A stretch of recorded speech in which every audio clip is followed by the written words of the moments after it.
Good morning, students. Today's our topic is accounting for partnership from fundamental of chapter 2nd accountancy class 12th.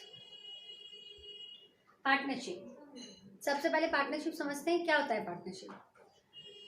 Partnership it is a between person who have agreed to share the profit of a business. जब दो या दो से ज्यादा person मिल के business को start करते हैं और प्रॉफिट शेयर करने की बात करते हैं, that is partnership. Carried on by all or any of them acting for all। Business 2, 3, 4 जितने भी पार्टनर्स हैं मिलके स्टार्ट करते हैं, बट उसे कैरी कोई एक भी कर सकता है या सारे भी कर सकते हैं। मीन्स कैपिटल तो सभी लगाएंगे लेकिन वर्क कोई एक भी कर सकता है या सारे मिलके उस वर्क को कर सकते हैं। That is partnership. अब पार्टनरशिप यदि हुआ तो कुछ प्रॉब्लम्स भी आ सकती है। कैसे? इन फ्यूचर जब अर्निंग होगी, बिजनेस स्टार्ट होगा, उसके बाद जो जो भी वर्क होंगे, कैसे प्रॉफिट बटेगा, कैसे शेयर मिलेगा, क्या शेयर होगा, या कितने पार्टनर्स और ज्वाइन कर सकते हैं, या इंटरेस्ट ऑन कैपिटल, कैपिटल पे इंटरेस्ट मिलेगा या नहीं मिलेगा, या ड्राइंग, व्हाटएवर, ये सारी चीज़ें जो हैं वो एक लिखित में हमारे पास होना चाहिए। अदरवाइज बाद में प्रॉब्लम हो सकता है, बाद में डिस्प्यूट्स हो सकते हैं पार्टनर्स में। तो इन सब का एक रिटन जो है डॉक्यूमेंट हमारे पास होना चाहिए। उस रिटन डॉक्यूमेंट को हम कहते हैं पार्टनरशिप डीड। क्या होता है पार्टनरशिप डीड? एक written document. The written document which is specified the terms and condition. Partnership deed हमारे पास होनी चाहिए यदि हम पार्टनरशिप स्टार्ट कर रहे हैं तो। और पार्टनरशिप डीड क्या होती है? The written document which is specified the term and conditions.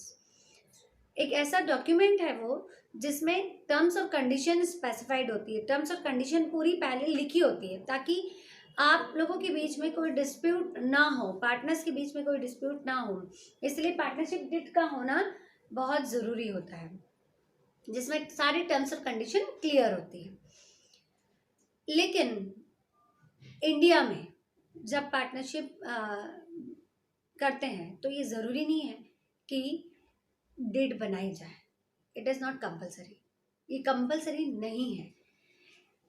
जब ये कंपल्सरी नहीं है तो पार्टनरशिप के लिए 1932 रूल्स, 1932 एक्ट सेक्शन 4 के जो रूल्स है वो फॉलो करने होते हैं। यदि डीड नहीं बनाई है, रूल्स नहीं बनाए हैं, तो फिर आपको 1932 सेक्शन 4 के रूल्स जो है, इंडियन पार्टनरशिप 1932 एक्ट सेक्शन 4 के रूल जो है फॉलो करने होते हैं। उसके अकॉर्डिंग आपको चलना होता है। तो क्या होता है इंडियन पार्टनरशिप एक्ट 1932 के रूल्स? देखते हैं क्या है 1932 के रूल्स। देखते हैं। Provision in absence of deed, यदि डिड एब्सेंस है तो according to Indian partnership act 1932 section 4 के जो रूल्स हैं वो फॉलो करने होंगे। Interest on capital is not paid. Interest on capital, partner ने कैपिटल बिजनेस में लगाई है तो वो चाहता है कि उसे उस पर इंटरेस्ट मिले। लेकिन यदि डीड नहीं बनाई है तो interest on capital not paid. Interest on drawing is not allowed. Drawing यदि पार्टनर ने निकाला है, विड्रॉल किया है, तो उस पर भी इंटरेस्ट जो है वो चार्ज नहीं किया जाएगा।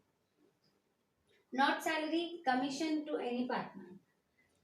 सैलरी कमीशन पार्टनर को नहीं दी जाएगी। Interest on loan is paid 6% per annum. यदि लोन पार्टनर ने दिया है फर्म को तो उसे 6% का रेट से इंटरेस्ट दिया जाएगा।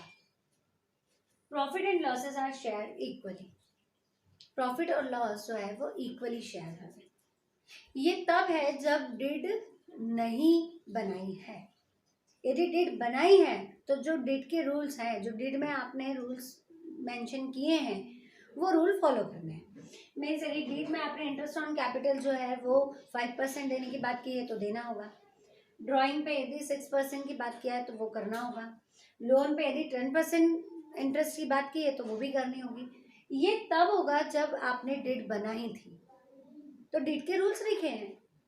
लेकिन यदि नहीं बनाई है तो interest on capital is not paid, interest on drawing is not allowed, not salary commission, किसी भी पार्टनर को सैलरी या कमीशन नहीं दिया जाएगा। Interest on loan always 6% per annum की रेट से ही दी जाएगा।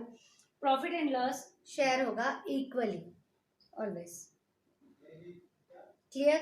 ये रूल्स आपको याद रखने होंगे, क्योंकि यदि क्वेश्चन में ये कुछ भी मेंशन नहीं है दैट मीन्स कि पार्टनरशिप डीड एब्सेंट है। यदि आपको क्वेश्चन में सारा कुछ दिया है दैट मीन्स कि वहाँ पे डीड बनी हुई है, तो आपको क्वेश्चन के अकॉर्डिंग ही करना है। यदि नहीं बनी हुई है तो फिर आपको इंडियन पार्टनरशिप एक्ट 1932 के रूल्स के अकॉर्डिंग करना होगा। Okay, thank you.